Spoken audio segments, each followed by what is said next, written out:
Hi viewers, welcome to my channel. இன்றைக்கி நம்ம சேனலில் மரவள்ளிக்கிழங்கும் கேரட்டும் யூஸ் பண்ணி ஒரு சிம்பிளான ஸ்வீட் ரெசிபி தாங்க பார்க்க போகிறோம். ரொம்ப டிஃப்ரெண்ட்டான டேஸ்ட் இருக்கும். வாங்க எப்படி செய்யுதுன்னு வீடியோக்குள்ளே பார்க்கலாம். இந்த ஸ்வீட் செய்கிறதுக்கு 2 சின்ன சைஸ் கேரட் எடுத்துக்கோங்க. ஒரு பாதி அளவு மரவள்ளிக்கிழங்கு இருந்தாலே போதுமானது. இப்போ இதை நல்லா சுத்தம் பண்ணிவிட்டு தோலெல்லாம் சீவி எடுத்துக்கலாம். அடுத்து மரவள்ளிக்கிழங்கு மாவு மரவள்ளிக்கிழங்காக பார்த்து வாங்கிக்கோங்க. இந்த மாதிரி தோலெல்லாம் சீவிட்டு தண்ணியில் நல்லா வாஷ் பண்ணி எடுத்துக்கோங்க. அப்போ தான் மணல்லாம் இல்லாமல் இருக்கும். கேரட்டையும் நல்லா தோல்லாம் இது போல் சீவி எடுத்துக்கோங்க. இப்போ இது ரெண்டையும் இந்த மாதிரி சீவலில் இதை நல்லா துருகி எடுத்துக்கலாம்.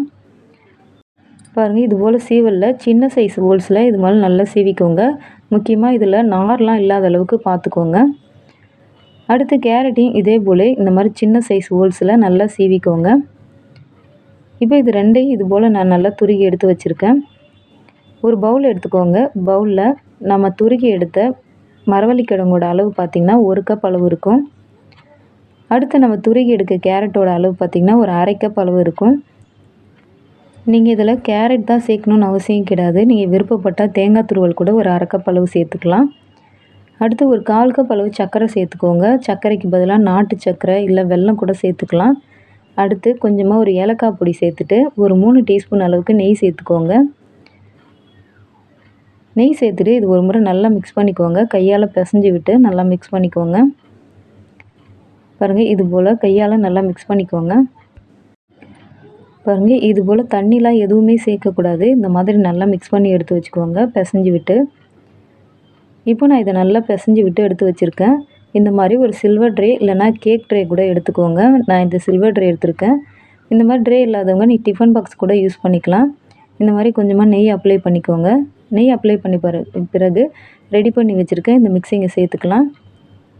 சேர்த்த பிறகு இதை நல்லா ஸ்ப்ரெட் பண்ணி விட்டுக்கோங்க. நல்லா இந்த மாதிரி அழுத்தி விட்டு நல்லா ஸ்ப்ரெட் பண்ணி விட்டுக்கோங்க. நான் அகலமான ட்ரேன்றதுனால கொஞ்சம் மெல்லிஸாக இருக்க மாதிரி இருக்கும்.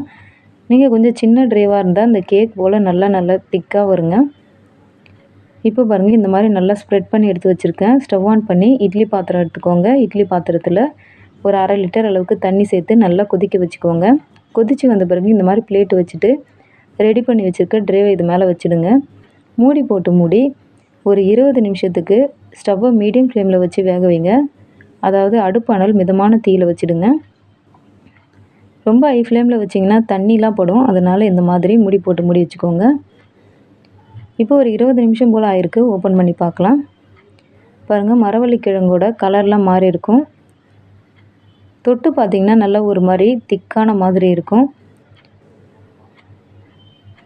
இப்போ இதை நம்ம வெளியே எடுத்துடலாம். பாருங்கள், தொட்டு பார்த்திங்கன்னா நல்லா ஹார்டாக இருக்க மாதிரி இருக்கும் லேசாக. இப்போ இதை வெளியே எடுத்துகிட்டு ஒரு 6:30 வரைக்கும் வெயிட் பண்ணுங்கள். ஒரு அரை மணி நேரமாவது இது நல்லா ஆறணும். ஆறின பிறகு இதை பீஸ் போட்டு எடுத்து பாருங்கள். நல்லா சூப்பராக எடுக்க வரும். கொஞ்சம் கூட ஒட்டாமல் வரும். கொஞ்சம் பொறுமையாக ஷார்ப்பான நைஃப் வச்சு கட் பண்ணுங்கள். இப்போ இதை கட் பண்ண பிறகு இந்த மாதிரி டீஸ்பூனில் எடுத்து பார்த்திங்கன்னா ரொம்பவே சூப்பராக எடுக்க வருங்க.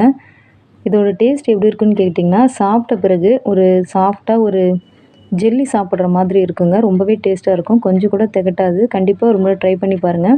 நீங்கள் கேரட்டுக்கு பதிலாக தேங்காய் துருவல் கூட சேர்க்கலாம். ரொம்பவே ஹெல்த்தியானதுங்க. கண்டிப்பாக இந்த சிம்பிளான ஸ்வீட் ரெசிபியை ட்ரை பண்ணிவிட்டு கமெண்டில் எப்படி இருக்குன்னு சொல்லுங்கள். வீடியோ யூஸ்ஃபுல்லாக இருந்துச்சுன்னா ஒரு லைக் பண்ணுங்கள், சப்ஸ்கிரைப் பண்ணுங்கள், ஃப்ரெண்ட்ஸ்க்கும் ஷேர் பண்ணுங்கள். அடுத்தடுத்த வீடியோக்குள்ளே பார்க்கலாம். Bye friends.